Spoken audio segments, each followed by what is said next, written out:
Do you expect the trade deal to be already in the markets, or a boost if it were to happen, or a letdown if it doesn't happen? All of the above. Could be all of those. All of the above. I think that there is, certainly the rally in the market to some extent has been because of people believing that there is going to be some kind of resolution. I think if you look at what's going on in the Chinese market, you can see that where private sector companies are starting to outperform the state-owned enterprises. You can see that going on. So I think the markets are beginning to price in some kind of resolution. The other thing in the backdrop, though, which I think people haven't talked enough about, is just simply the amount of fiscal and monetary stimulus going on in China, which to some extent may make this whole thing kind of meaningless in 6 months. So there's a number of different issues going on here. You just defer to that was great, boss? Is that what you're going to say, or no? That's great, boss. And I would add to that, on the stimulus front, I think 2019 is going to be defined by central bank stimulus and central bank easing. And that's a sharp contrast to what we saw last year.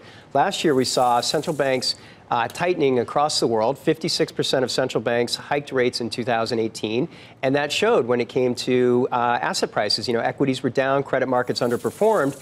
The last time we had seen such aggressive tightening was 2011, and that was another very challenging year for the markets. So what's changed in 2019? I think we swing back to central bank easing. It's the Fed, it's the ECB, and it's the People's Bank of China. And I think that ends up fueling, equities over the balance of the year. I think the pace of the rally so far is clearly, I think, unsustainable. But 6 to 12 months from now, I think markets are higher, and I think the reason is because we've got a very dovish Federal Reserve, and I think we've got an ECB that has to move back toward easing, plus all the stimulus that's coming out of China. All right, Joe, you don't want groupthink, so let me give you a couple of points that are at least a little bit different. Good. All right, so first, so actually, look, I think I agree with Richard. The China deal probably is priced into the market completely now.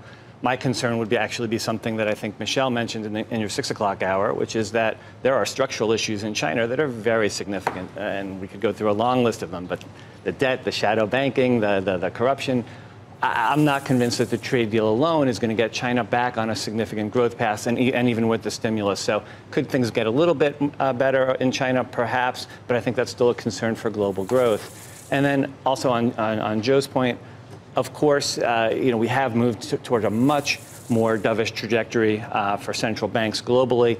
In the U.S., though, I think you have to be a little bit careful. I think when you look back at what Powell said in his minutes going back several months ago, there's no question in my mind that he wants to tighten. He wants to normalize. And the fact that the global economy was slowing in the fourth quarter pretty significantly, the markets were as tumultuous as they were, not surprising that they've pulled back.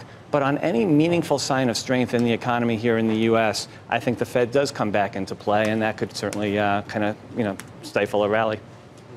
Okay, that sounds very similar to what Michelle has been talking about. China's got its own problems, doesn't it? Can I show you this chart? You guys have that chart? Can we bring this up? This is a bar graph of lending, what's happened in Chinese lending over the last 10 years, where it started out going mostly to the private sector and slowly but surely. I don't know if you guys have it, but it's startling how much the state has taken over and just gone completely backwards. It was these steps towards liberalization. And but that's normal. That's normal for the environment because their capitalism isn't our capitalism. Take a look at this. This is from 2010 through 2016. So the red is the lending to the state sector. The yellow is the lending to the private sector. They can stimulate all they want, Rich, but it's ineffective because it goes to inefficient, crappy state-owned enterprises. But I think we're thinking about this wrong, though, because remember, their capitalism isn't based on profit maximization, which is what we are. Their capitalism is based on employment maximization. And if you think that your economy is going down, you want to make sure that the big employers don't get hurt. And I think that's what they've tried to do. And what's starting to happen now, that was my point about the stocks of the private sector companies are starting to outperform the stocks of the state-owned enterprises. That's a big difference. And if that continues, that tells you that the economy is starting to right itself. And I think that my guess is that chart would probably change. Look, I think clearly some legitimate points there. But I think when you look at Chinese worker productivity, and I always take Chinese economic figures with a grain of salt, but business productivity in China since 2007 is down about 15%. Absolutely. And you know, boy, there's a demographic issue there that I think is going to be a major challenge over time. So, ironically, I actually think Chinese stocks are probably the cheapest in the world, and there's actually a pretty interesting case for Chinese equities at this point. But the Chinese economy and its impact on the global economy, that still concerns me. Yeah.